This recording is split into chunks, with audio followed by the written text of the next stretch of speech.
The Army values, the Warrior ethos, coaching, and therapy.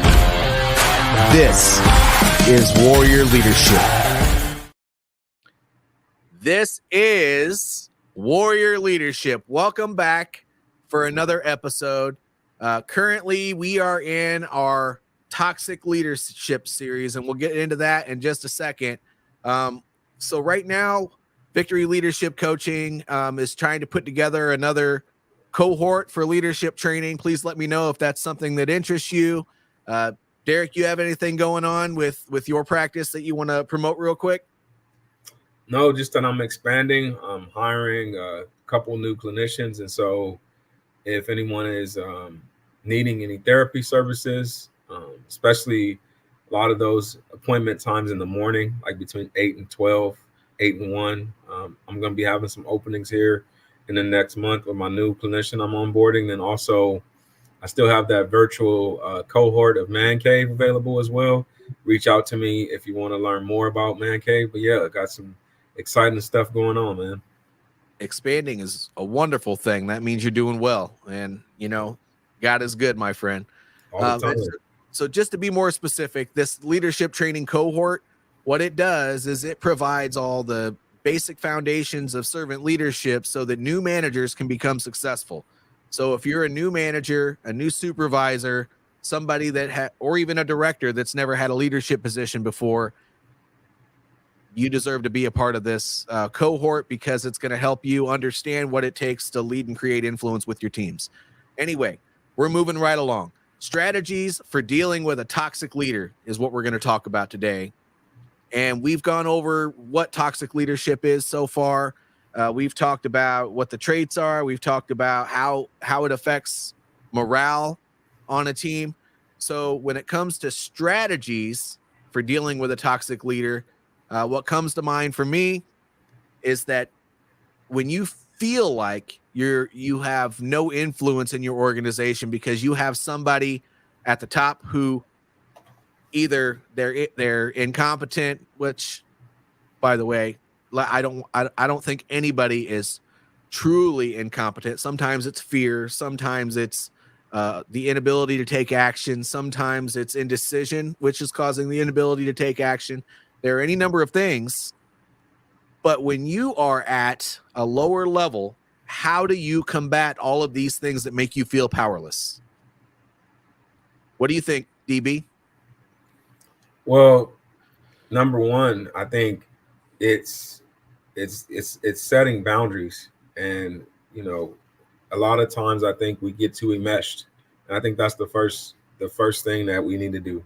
Set boundaries, but then also be very attuned with our emotions and with our spirit, and really clear out that toxicity, because I think a lot of times we have a lot of repressed emotions and things that we're not necessarily dealing with. A lot of times, you see the memes all the time where we're kicking the cat at home or yelling at the dog or we're yelling at our partner, at our kids. A lot of that is a buildup from all that toxicity from the work environment. And so it's setting those boundaries so that way you can work on that restoration and healing process. The body needs a detox, right? And so before you do anything else, I think that first thing is really just setting a boundary. Once you identify, okay, this is toxic, start setting some boundaries.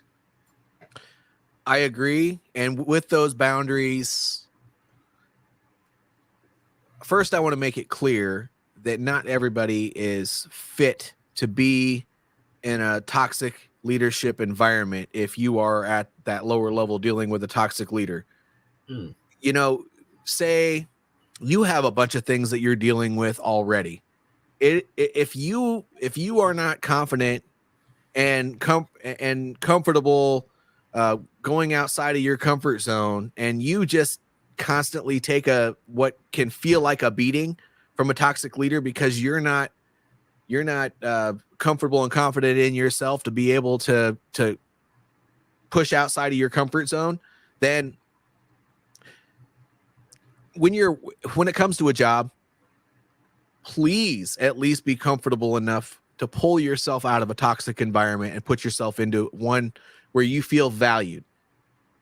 That's the first point I want to make. Check it out. I'm going to go over a story that I once heard, right? And I don't do this very often, but it really puts it in perspective, which, by the way, is part of cognitive behavioral therapy and coaching.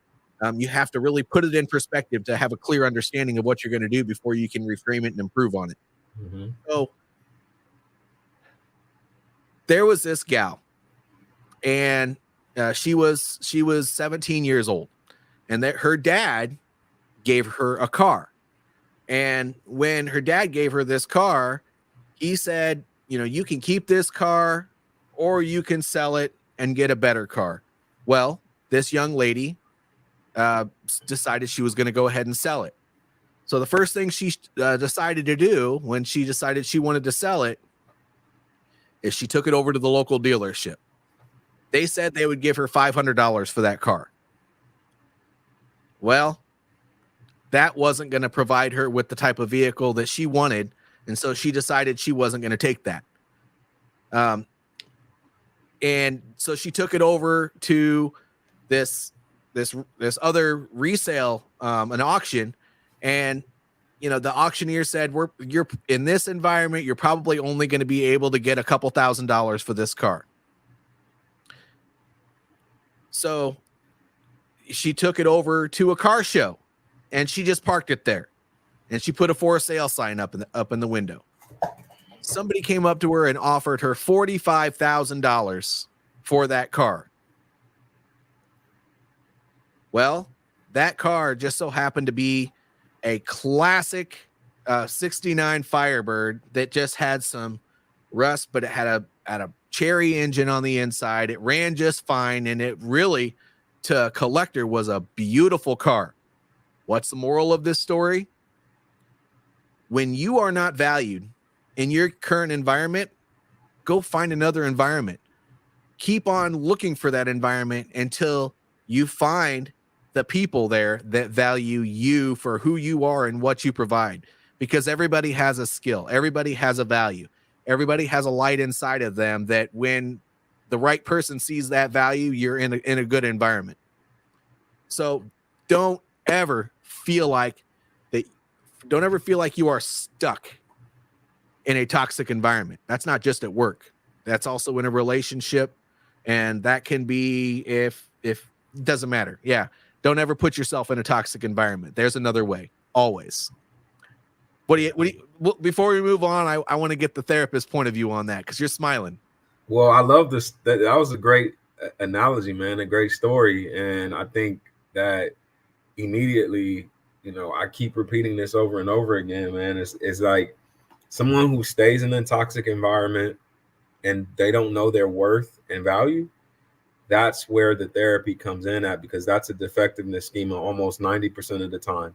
I don't want to say 100 because nothing is 100%, right? But 90% of the time, if you're staying in a toxic environment, whether it's work, a relationship, at a church, on a sports team, I could keep going. The list goes on. If you're in a toxic environment and you don't seek another environment where your value can be validated, then a lot of that has to do with low self-worth. And so you're looking for a system or a place to validate you, and that's just not it. And when we get to, that's why I'm excited about when we do our lived experience story. I lived that for so many years, where even as a therapist, and that's what makes me so effective as a therapist, is that I've gone through that, where I was looking for that validation from that boss because the inner child didn't get it from my mom and dad. And I looked for that in that boss. And that boss knew that because I was so transparent and vocal with this individual. And so, and a lot of that was my own defectiveness schema. When I actually learned about the defectiveness schema and understood what it was, and I started doing that internal work on myself first, before I started working with people and helping them with their defectiveness schema, I'm like, wow, all this stuff that's presenting comes from toxic environments, man. It comes from being in a toxic environment and going through toxic stress. And when the body is going through toxic stress, whatever narrative is being woven in the mind, in the unconscious mind, is how we're going to react in every situation we get in when we start feeling those same physiological responses, man. Yep. Amen. So I'm glad we discussed that first, because before we even go into dealing with a toxic leader, we have to have the coaching and therapy aspect. That's what Warrior Leadership is all about. So if you are not at the point where you can combat that and be strong enough in mind to not believe all of the negative things that are going to come out of that toxic environment, then you got to put yourself in a new one.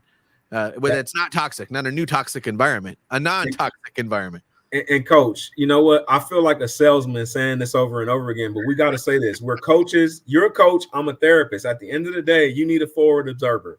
If you want to get off that battlefield where you're stuck, you got to go reach out and get help. And you reaching out and getting help is changing that environment. That is the first step in the process of change. Like, you may not shift before you actually shift your body from an environment.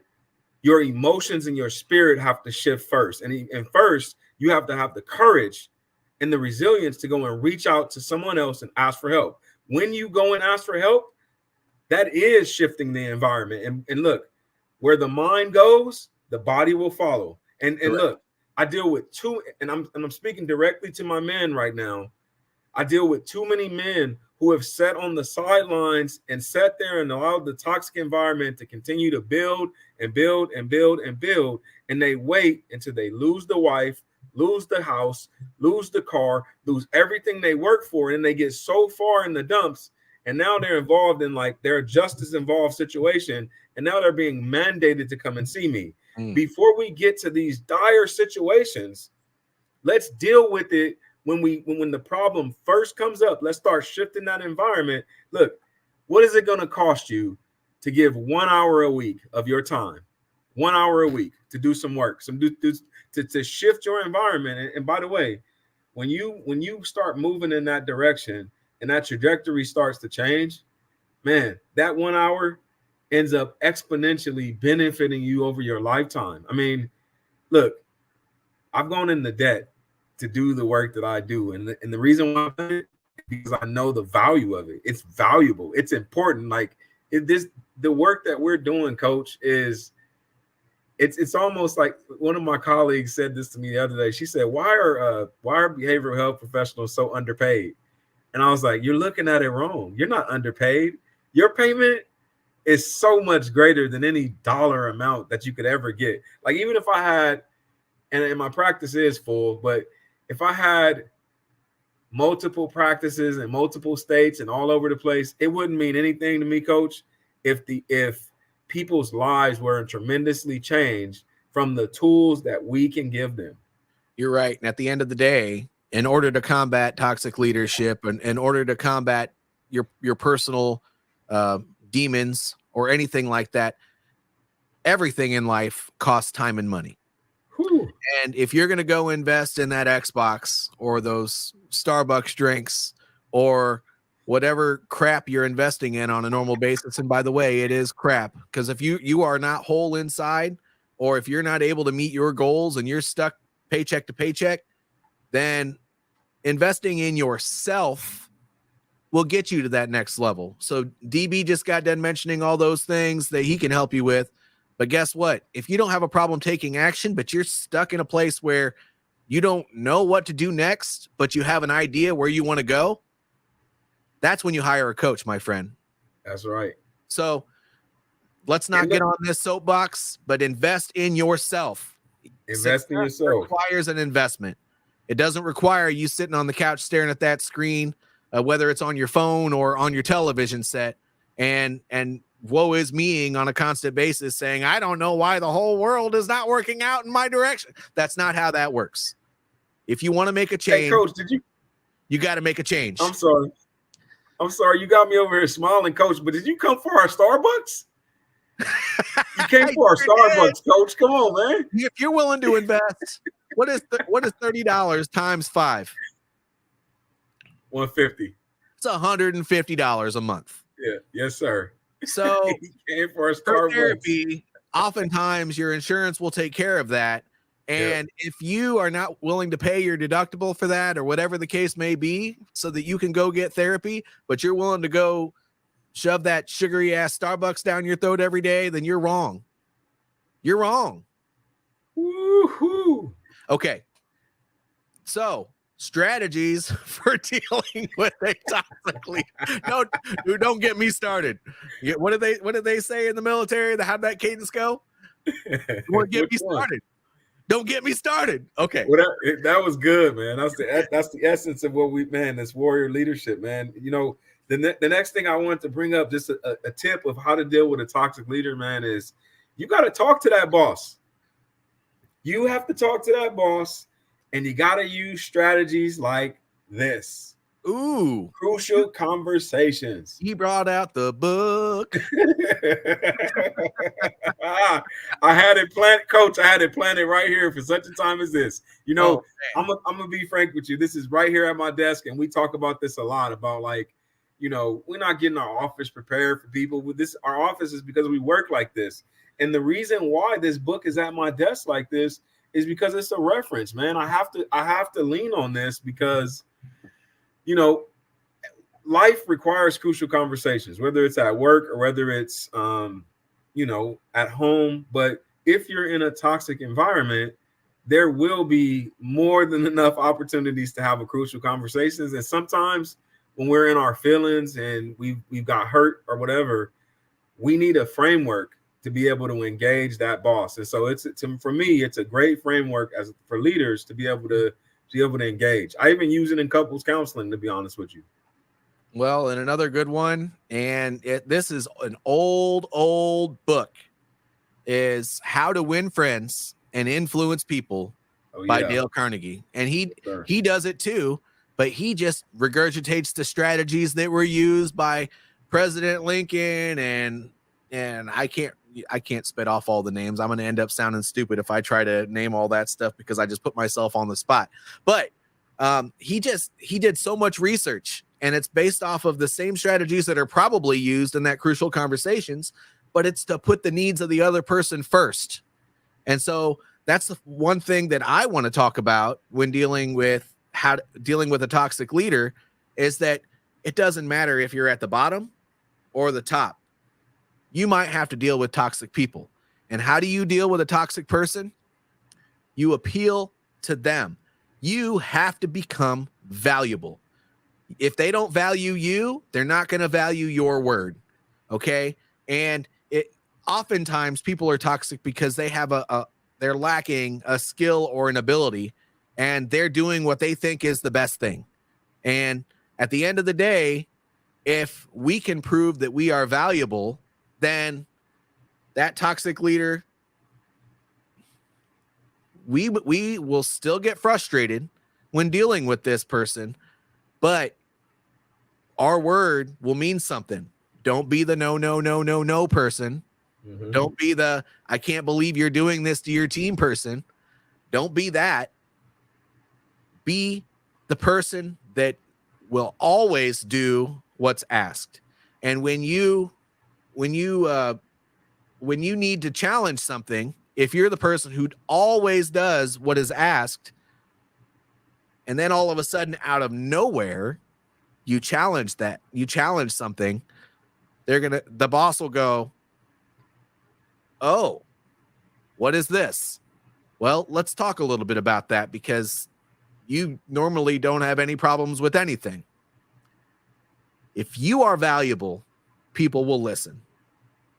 And toxic leadership is not always somebody that's just trying to get a bigger hammer all the time because that's what they want to do. It's what they were taught. It's what they're used to. It's what they know. And so in order to combat that, you just have to be the voice that they value. You know what? And that's, Coach, I remember we were just literally having this conversation offline, and, you know, create value. But I think this also comes back to some of those foundational podcasts that we did. And by all means, definitely want you to go back and look at some of those earlier podcasts on emotional intelligence, because that individual that's not emotionally intelligent and resilient is not necessarily going to take those steps and look at it and reframe it. Because right now, coach, what you just helped us do is, and our listeners, is to reframe that toxic situation and to look at the opportunity and not the danger. And so you have to have that emotional intelligence to really do that. And so to even lean into the boss and look at it as an opportunity is hard, man, because let's be honest here. Do we really want to engage a toxic leader? What do we really think about that person? Let's be honest. We think they're a jerk. We think they are poor decision makers. We think that they don't care about anybody that is there in the workplace. We think all kinds of negative things about that person. But at the end of the day, if somebody doesn't, and I don't want to go on a soapbox about this because I kind of already did, but as a leader, right? If you want to lead up and down the chain of command, when something is not going your way or when something is not happening, the first, maybe if it's a one-off, you can analyze it a little bit deeper. But if it's constantly going wrong and things aren't going in your direction, the first thing you should do is go look in a mirror and figure out what you're doing wrong, because you can't do anything without creating influence with other people. And if you haven't, if everything in your environment is not working out for you, then it's you. It's not that toxic leader. Even if he gives the same flack to everybody on your team, if you can't get things to work out between you and that toxic leader, it is still you. What else can I do to provide value to this person? What does this person value in their employees? What can I do to make sure that he notices what's happening in my area, so that when something happens and I need to really make an initiative, move forward, what do I have to do to make him see that from his point of view, not my point of view? You know what, coach? I'm about to hit the enter button, but I just put on my counselor's hat and I just actively listened to every word you just said. And this is what I got from what you just said. Okay, I'm going to read it out loud. I might even be able to put it up here. Nope, I can't. What do you value about me, and how can I add more value? That's right. So, oh man. But what? So I'm now a business leader, right? And yes, that is a requirement once you decide to start your own business. You have to learn all of those things. And when I transitioned from the military, even not being a business leader, what I was told in my transition program, now you don't have a rank.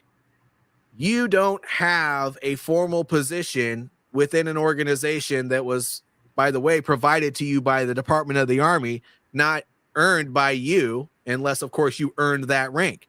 So you are a commodity in an open market. And every commodity needs to be valuable. So how are you going to show your value to that market in order to make yourself sellable? And if you don't think of yourself that way, then I hope you like making $15 an hour. Oh, coach, that was a reframe right there. Did you hear that reframe that you just did? Well, I didn't look at it that way. I had to start looking at it that way. Oh, wow. And so there was a detoxification process that happened to get you there, correct? Yes. Because now we went from talking about the toxic leader to the toxic follower, because they both are hand in hand. Like, yes, there is no leader without a follower. And so if you don't clear out that toxic environment on the inside of here and in the inside of that heart and in your spirit, you will continue to always reflect and see yourself in these people, because we're all humans. And this goes back to the first call about toxic leadership, which is everyone that's quote unquote toxic are not necessarily doing it on purpose. And it's not an attack on you. It's not personal all the time.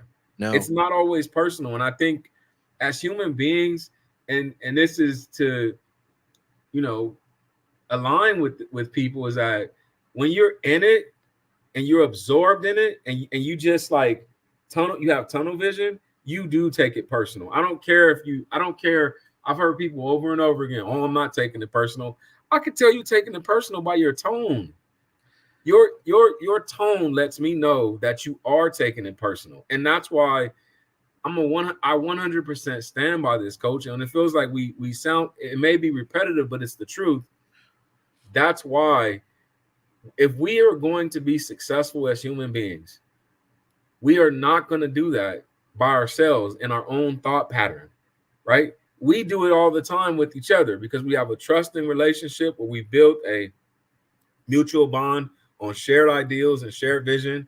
And so we share information with each other because we're humble. Yeah. We as followers that are future leaders, because all of us are leaders. And you taught me this, coaches.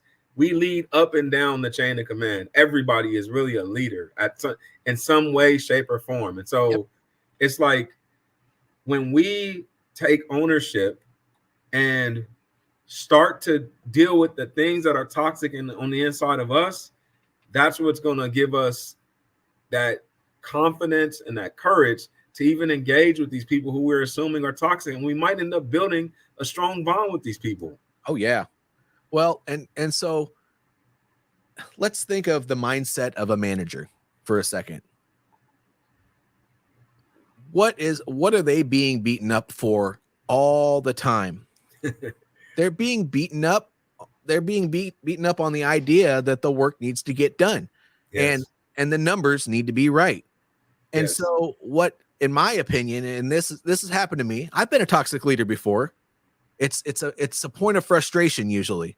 And so usually you're sitting in your office or in your car or sitting at your house or standing outside or wherever you are, and you're just thinking to yourself,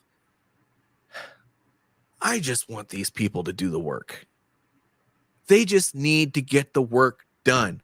How do I make them do the work?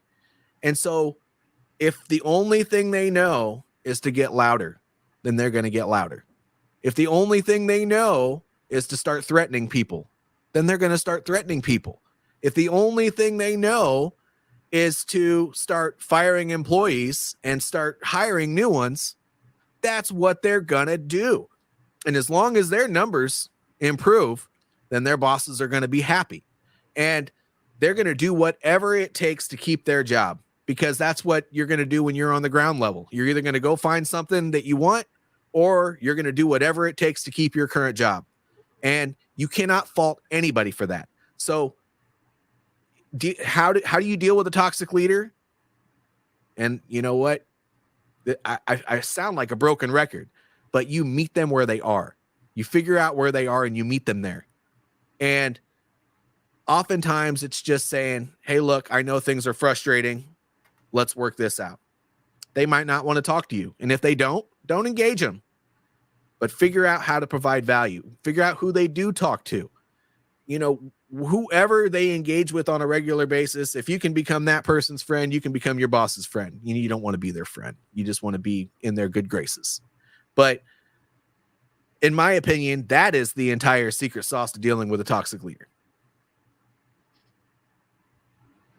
Thoughts? Oh man, that was good, man. That was good. You know, you took meeting people where they are and figure out where they are and add value, man. And you know what? That makes it a team and not about you as the individual, man. Because I think this whole idea of toxic leadership has to do with people being hurt. People being and this is real, man. People have been hurt in their family systems, and they come to your work environment and they've stuffed all this stuff down. And so you as the leader, sometimes you resemble that abusive parent or that abusive spouse at home. And we have to acknowledge that, man. Like literally, I just had a whole talk at my church where we were talking about the instances of intimate partner violence in our world and in our country. And so this is real, man. Like these topics they overlap with each other. So the toxic work environment resembles, for some people, the toxic environment that they grew up in their family system. And so if you don't deal with that stuff, you're going to be dealing that oppressive person that keeps showing up in your life is actually within you. It's not the person. We so many times we look outside of ourselves and we think, why does this keep happening to me? And you know, that's all that all has to do with a lot of that. We got to check ourselves first, man. And I think this talk, it's like in a roundabout way, we're talking about the toxic leader, but it keeps on coming back to, we got to be reflective. We got to be introspective when we have to look at because I say this in therapy, and I'm done after this. This is my last statement, which is, we cannot change people, places, and things, but we can change the way we perceive those people, places, and things. And when we change the way we perceive those people, places, and things, we change our internal environment. Well said. Well said. I don't really have anything to add to that, except for just, you know, just a recap on the whole thing, because we're at 31 minutes. You know, if first of all, it takes some strength to push past these things that a toxic leader is doing. It's not easy to just go in and help somebody through their most stressful times, which is why they're being toxic in the first place. So take yourself out of that environment if you can't help it. But if you can help it and you can stick around, improve what you're doing to meet the objective of the person who's being toxic, and maybe you can just build a relationship there and create a better work environment for you. But ultimately, other people will follow suit. It's a monkey see, monkey do sort of a situation. So if other people see that you're successful with this person, they're either going to start mirroring what you do, or they're going to ask you what you're doing to make that work. And that's when you can create an environment rooted in servant leadership. And that's a work culture thing. And so I really have nothing else to add to that. This was a great call. Thank you, DB, for discussing this with me. Do you have anything before I close it out? No, sir. Awesome, man.